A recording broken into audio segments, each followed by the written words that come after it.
All right, you guys, my name is Lindsay Draper. The course is ECM4300, and this is the teaching idiom activity.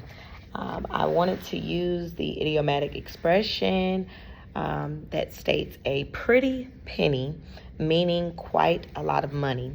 This expression is from the American Numismatic Association, which states that this expression is linked to special gold pennies minted by King Henry III in 1257. One gold penny was equivalent to 20 pieces of silver. So I did write the expression, and I know that it is backwards, but I'm trying to get this in before 9:10 because that is when my class starts, and it is now 9:06. So a pretty penny is translated in IPA as the upside down E. And then we have the P, R, uppercase I, T, lowercase I, P, and what looks like a 3, N, and I. When it comes down to our place of articulation, we have the bilabial. I'm hoping that I'm saying that right, meaning that it is produced with the lips. So when you see someone say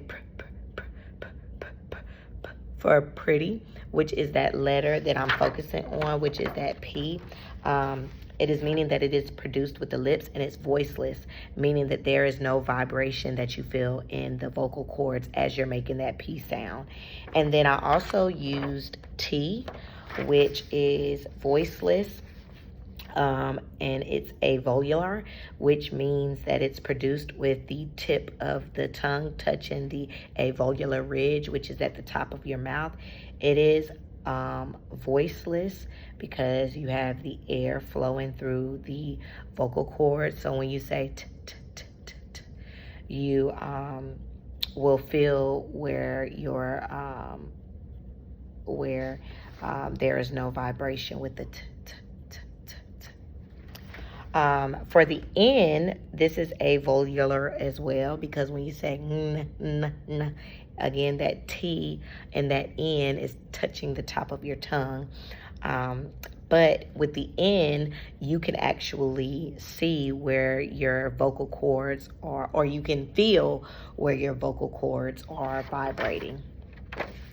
Pretty evolved from a meaning related to trickery to its modern use as an adjective or an adverb, which is in Old English, which is the 11th century, is when it originally was used, to now being looked at as attractiveness and good looking in the 13th and 17th century.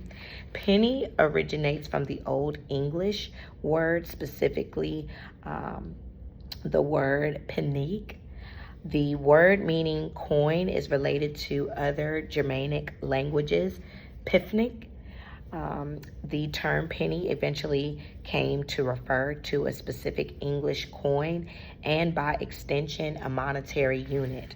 If I were to utilize another language that means something similar to a pretty penny, I would say una fortuna, which I'm hoping that I'm saying that right. I'm not Spanish, but in Spanish that means a fortune.